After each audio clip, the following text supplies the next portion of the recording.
کہ شوہر اگر نامرد ہے تو وہ اپنی بیوی کو کیا کرے؟ بہت سی عورتوں کی یہ شکایت ہے اور بہت سی پریشان ہیں، کتنی خواتین کتنی بہنیں ایسی ہیں کہ ان کے شوہر ان کو ایک طرح کا یرغمال بنائے ہوئے ہیں، جیسے وہ قید میں رہ رہی ہیں، چونکہ شادی کرنے کا ایک مقصد یہ ہے کہ اس کی نفسانی خواہشات کو بھی پورا کرنا ہوتا ہے، لیکن اب شوہر کہیں نہ کہیں نامرد ہے، وہ جسمانی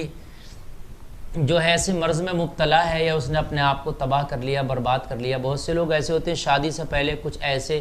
غلط حرکتیں کر لیتے ہیں کہ وہ ایسے تباہ ہو جاتے ہیں کہ وہ بیوی کے قابل ہی نہیں رہتے ہیں،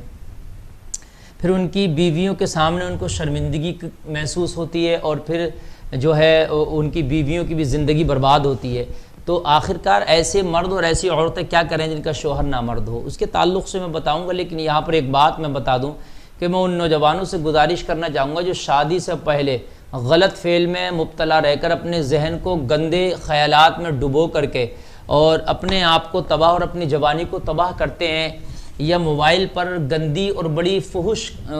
گفتگو اور بڑی غلط باتیں لڑکیوں سے اور اپنی گرل فرینڈ وغیرہ سے اور اپنی دوستوں سے وہ کرتے ہیں کہ وہ اتنی گندی باتیں کرتے ہیں، اتنی ان کا ذہن گندا ہو جاتا ہے کہ ان کا مادہ جو ہے وہ خارج ہوتا رہتا ہے، اتنا پتلا ہو جاتا ہے کہ وہ خارج ہوتے ہوتے ایک دن وہ ہوتا ہے کہ وہ نامرد کی اس لسٹ میں آ کر کے کھڑے ہو جاتے ہیں۔ وہ خارج ہوتے ہوتے پھر ایک بیماری ان کو ہو جاتی ہے، اس کو جریان بھی کہتے ہیں، وہ جریان کی ان کو بیماری ہو جاتی ہے، ان کا مادہ اتنا پتلا اور اتنا ہلکا ہو جاتا ہے کہ وہ خارج ہوتا رہتا ہے، پھر وہ بیوی کے قابل بھی نہیں رہتے، اور پھر کیا ہے کہ وہ ان کو شرمندگی کا احساس ہوتا ہے، ہائے ہم نے کیا کیا، ہم نے شادی سے پہلے ہی اپنی جوانی کو لٹا دیا اور اپنی جوانی کو جو ہے ہم نے ختم کر دیا۔ تو معزز سامعین اس پر خاص توجہ دیں اور خاص اپنے بچوں کا خیال والدین بھی رکھیں کہ ہمارا بچہ کس سمت میں جا رہا ہے، ہمارا بچہ کہیں ایسا تو نہیں ہے کہ اپنی جوانی برباد کر رہا ہے، اس پر خاص خیال دیں۔ دیکھیے ایک درخت ہے، اس کی عمر ہے کہ وہ 2 سال میں درخت پورا ہو جائے گا، لیکن درخت کا تنا جب پورا ہو گیا، وہ تناور درخت ہو گیا، کہ بڑا درخت ہو گیا، تو آپ اس پر 1 کوئنٹل وزن بھی لٹکا دینا تو وہ نہیں لچے گا اور اس کا تنا نہیں ٹوٹے گا، لیکن وہی درخت جب 1-2 مہینے کا تھا، یعنی اس کی عمر ابھی مکمل نہیں ہوئی تھی، وہ مکمل جوان درخت نہیں ہوا تھا، ابھی جوانی سے پہلے ہی جب اس کا تنا پتلا تھا، تو اس پر اگر آپ 20 کلو وزن بھی لٹکا دو گے نا تو تنا اس کا ٹیڑھا ہو جائے گا، اور ٹیڑھا ہو کر وہ ٹوٹ بھی سکتا ہے، اور اس کا جو تنا تھا درخت کا بالکل سیدھا، اس میں کہیں نہ کہیں ٹیڑھ بھی پیدا ہو جائے گی، اور پھر وہ درخت کی خوبصورتی بھی ختم ہو جائے گی، اور درخت کی جو بڑوار ہے نا وہ بڑھتا ہے وہ بھی ختم ہو جائے گی۔ لہٰذا ایسے ہی انسان کا معاملہ ہے کہ جب تک یہ جوان نہیں ہوا ہے، ابھی بچپن کے ایام چل رہے تھے، جوانی کی طرف جا ہی رہا تھا کہ برائی کی طرف قدم رکھ دیا اور ایسے برے خیالات اور اپنی جوانی کو جو ہے برائی کے سمندر اور دلدل میں اس نے ڈھکیل دیا کہ رفتہ رفتہ اس کی جوانی تینا شروع ہو جاتی ہے۔ ایک تو صحت خراب ہو گئی، ادھر سے مردانہ قوت خراب ہو جاتی ہے، اپنی مردانہ طاقت کو تباہ کر دیتا ہے، برباد کر دیتا ہے، لٹا دیتا ہے۔ آج کا نوجوان تو شادی جب ہوتی ہے تو مکمل، جب آپ جوان ہو گئے تو آپ مکمل جوانی کے بعد شادی ہوتی ہے تو وہ تناور درخت کی مثل ہے کہ پھر آپ جو ہے اپنی بیوی کے ساتھ رہیں گے تو خوش رہیں گے، پھر آپ کی جوانی پر کوئی اثر نہیں پڑے گا، لیکن اگر اس سے پہلے آپ نے اپنے آپ کو برباد کر دیا تو آپ تباہ ہو کے رہ جائیں گے، آپ برباد ہو کے رہ جائیں گے۔ تو ان چیزوں سے بھی اپنے آپ کو نوجوان لڑکے اور لڑکیاں بچائیں شادی سے پہلے، غلط خیالات، غلط گفتگو، غلط دوستی، غلط میل جول، اور پھر بہت سے جو ہے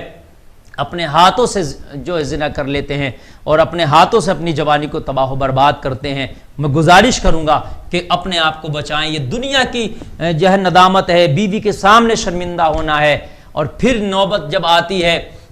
4 لوگوں کے سامنے بھی پھر بات آتی ہے، بیوی کب تک برداشت کرے گی نامرد شوہر کو؟ 1 سال 2 سال، لیکن زندگی بھر برداشت نہیں کرے گی، پھر وہ بات عوام میں معاشرے میں آتی ہے تو شرم سے نگاہیں جھک جاتی ہیں اور بڑا شرمندہ ہونا پڑتا ہے۔ آج اتنا شرمندہ ہونا پڑ رہا تو پھر کل میدان محشر میں ان گناہوں کی وجہ سے کتنا شرمندہ ہونا پڑے گا، جہاں پر سارے لوگ موجود ہوں گے، اولین آخرین موجود ہوں گے، سب کے سامنے پھر ہماری یہ چٹھے کھول کے رکھے جائیں گے۔ تو لوگوں ان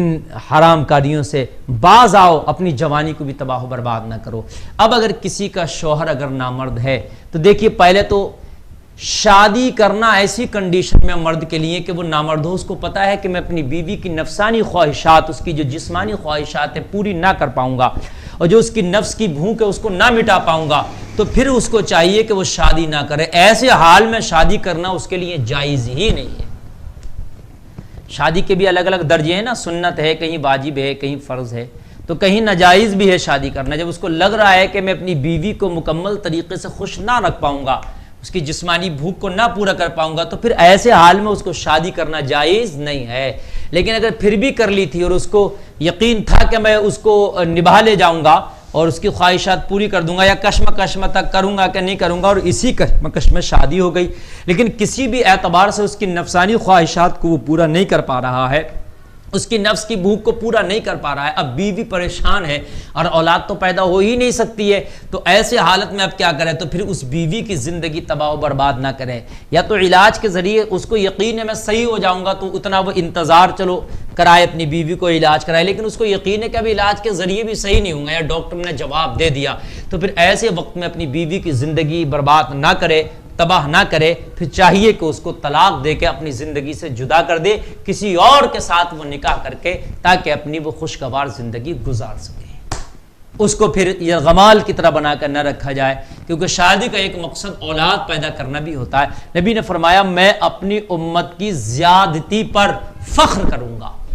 تو کہیں نہ کہیں جو ہے یہاں پر بھئی آنے والی نسل تو ہو ہی نہیں سکتی جب تمہارے اندر وہ صلاحیت ہی نہیں رہی ہے، پھر اس کی جسمانی بھوک بھی ہے وہ بھی آپ پوری نہیں کر سکتے، نفسانی خواہشات پوری نہیں کر سکتے، تو وہ خوش آپ کے ساتھ نہیں رہ سکتی، اس کی زندگی تباہ نہ کریں، عزت کے ساتھ پھر اس کو طلاق دے دیں۔ بہت سے بھائی ایسے ہیں کہ بہت سی بہنیں ان کے گھروں میں ہیں، لیکن وہ نامرد بھی ہیں، ان کی خواہشات پوری نہیں کرتے، لیکن اس کے باوجود بھی وہ ان کو اپنے گھر پہ جبرن رکھے ہوئے ہیں، زبردستی رکھے ہوئے ہیں، ان کو نہیں چھوڑ رہے ہیں، وہ پریشان و عاجز آ گئی ہیں، تو ایسے حالت میں ان کی زندگی نہ برباد کریں، پھر ان کو طلاق دے دیں تاکہ کسی دوسرے کے ساتھ وہ اپنی زندگی گزار سکیں، ورنہ پھر اس کا بھی تمہیں حساب دینا ہوگا کہ ایک تو آپ نے شادی کی، پھر آپ اس کے قابل نہ تھے، پھر آپ نے اس کو اپنے ساتھ رکھ کے اس کی زندگی کیوں برباد کری، اس کی خوشیوں کا گلا کیوں گھوٹا، اس کے ارمانوں کو آپ نے کیوں قتل کیا، اس کا بھی تو کہیں نہ کہیں ہمیں حساب دینا ہوگا۔ تو اگر ایسی اللہ نہ کرے کسی کی کنڈیشن بن جائے تو وہ چاہیے کہ اپنی بیوی کو طلاق کے ذریعے اپنے آپ سے جدا کرے۔